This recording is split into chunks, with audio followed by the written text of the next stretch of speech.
So since the last video, I finished up the pillar,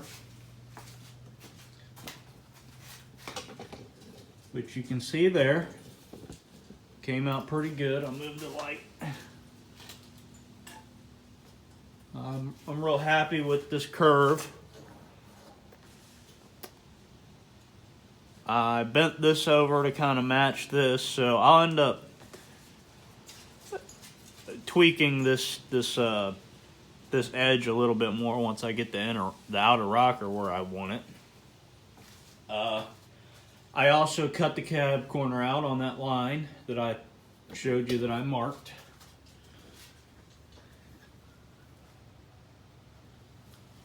And I put it in place with those panel holders. You can get those real cheap at Harbor Freight. It's like 5-pack for maybe $5 or so. So the only thing that I've done is I trimmed a little off of this lip right in here. I took off maybe 1/4 of an inch so I could get this closer to the pillar. But that's all that I've done so far to this outer rocker, and it's pretty close.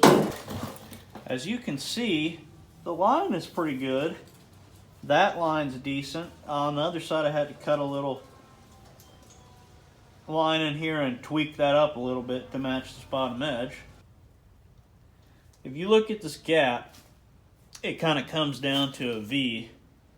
I don't want that. I want the gap to match the rest of, I want the gap to be the same all the way down. And from the factory, they filled in this gap right here with seam sealer. Well, they fill it in with seam sealer, but you can still see the separation between the panels. And I'm trying to be fairly meticulous with this, so on the other side of the truck, the gap, the door gap, all the way down, even through that gap, is all the same. So the way that I'm going to address that is I am actually going to shorten the outer rocker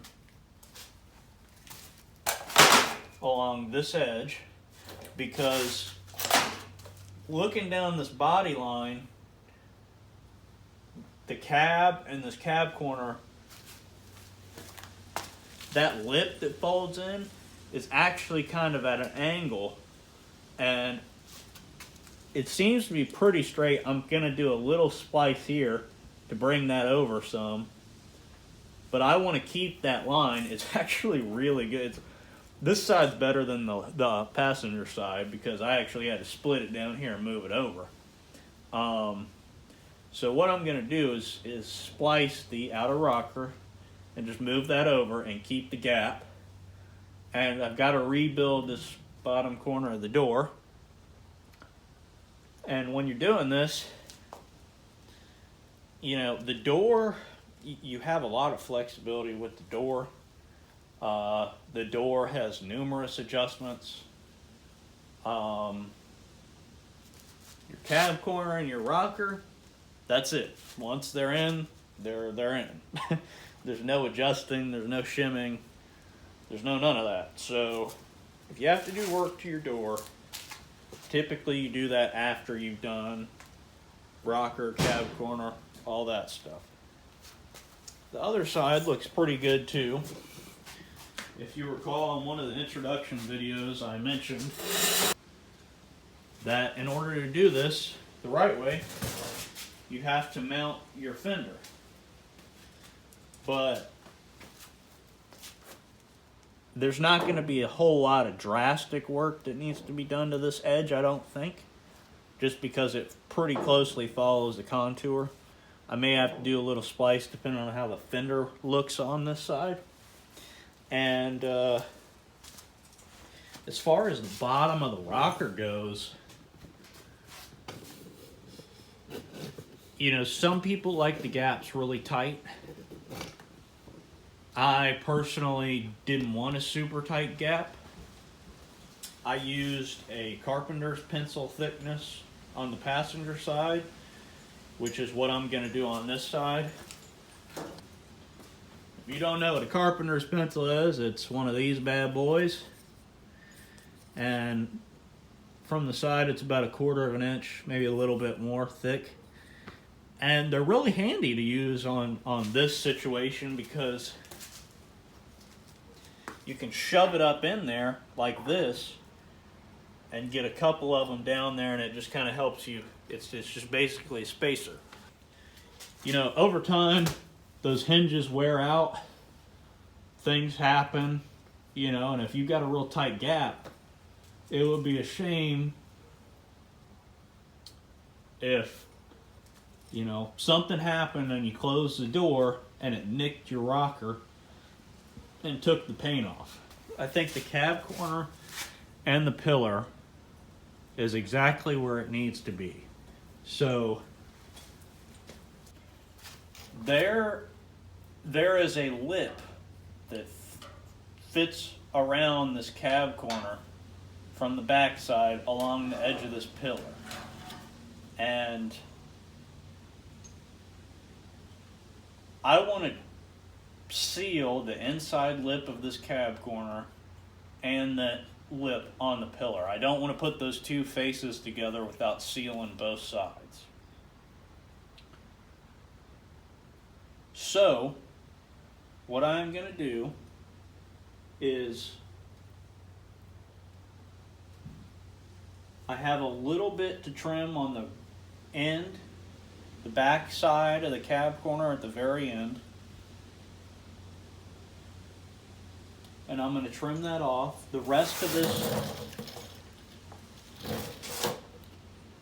has good gaps. And I'm looking at this, I might not even have to split it.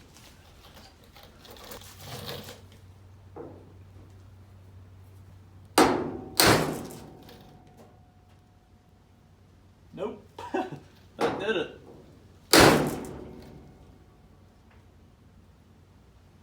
Yep, that's close enough.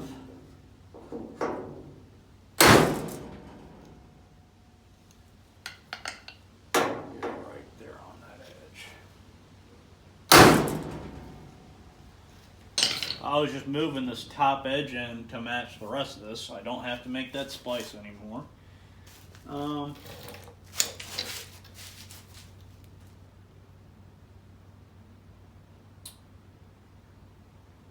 So yeah, I'm going to mark back here where I have extra. Push that up. That's pretty close. That curve right there is the closest one I've seen. Even on the other side, I had to make a series of little, like 1.5 inch cuts to tweak it in to match the factory body curve. So I am just going to cut off the little excess piece on the end that I have. I may go ahead and drill a series of spots to plug weld, which I actually am going to go ahead and do that now. And that'll be it. Then we'll burn all this in, at least tack it so it's held in place, and then we will move on to the outer rocker. So since last time, I went ahead and drilled out my plug holes about every inch along this edge between the cab corner and the pillar. I went ahead and drilled out my 2 bolt holes and put some bolts in them. The way I've got this cab position on my little dolly, I can't really get a full-size cordless drill in from the back to locate these holes from the holes already in the floor pan. So I ended up purchasing the other side. I went from the back and measured over to try and center the hole, and I came and marked it on the outside and used a drill but they weren't very close. User error. So I ended up buying this Milwaukee right angle M12 drill, and it's really nice. It doesn't take up, the profile on it's a lot smaller than a full-blown, well, you can compare it. It's less than half.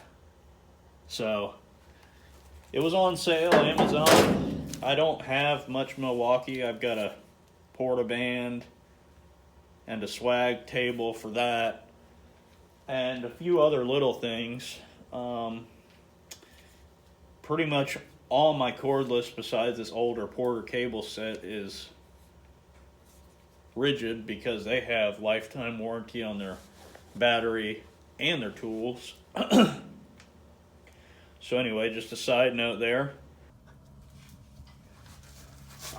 So where this tool really stands out is in a place like this. So that's what I'm going to use to draw out these two holes and make my life a little bit easier.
And then I can go from the other side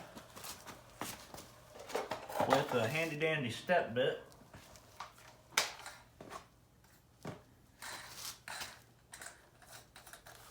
And open up the hole that I just located.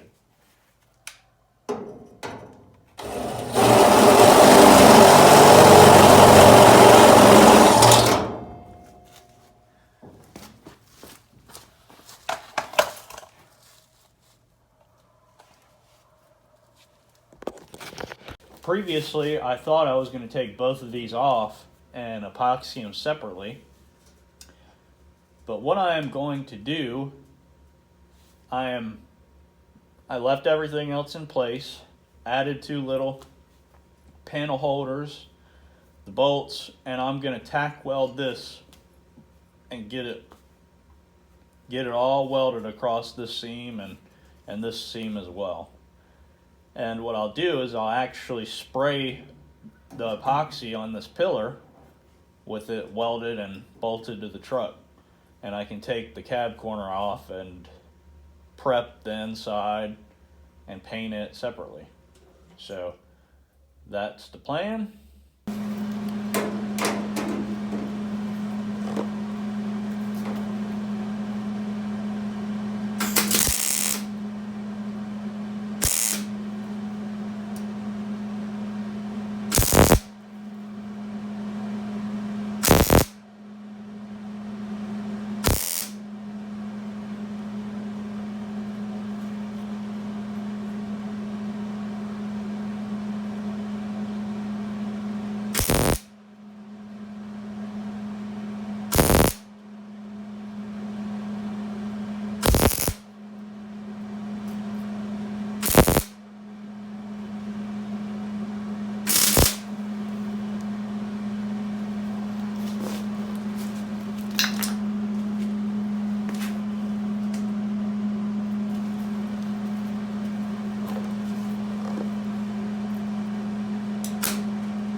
So this is the part where you want to go real slow. Just do some tack welds and let it sit and cool off. And that's what I'm going to do. It'll probably take 3 or 4 iterations of that. I'll remove these panel holders, tack it all the way across, grind it down. I'll splice that right there and even out the panels so you can't tell there's a transition there. And then clean everything off. And then I'll remove the cab corner and prep everything for some sealer.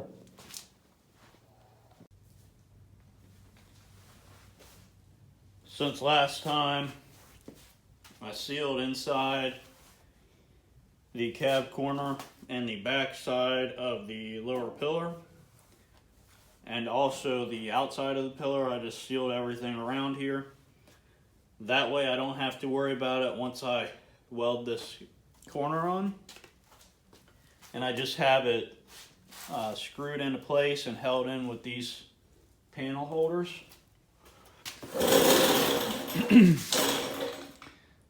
You can tell it looks pretty good up in here and in the back, but right up in here we're gonna have to make some little cuts like I did on the other side and kind of tweak in the panel. I don't want to move it too much right now because I'm mainly concerned with this corner edge right here.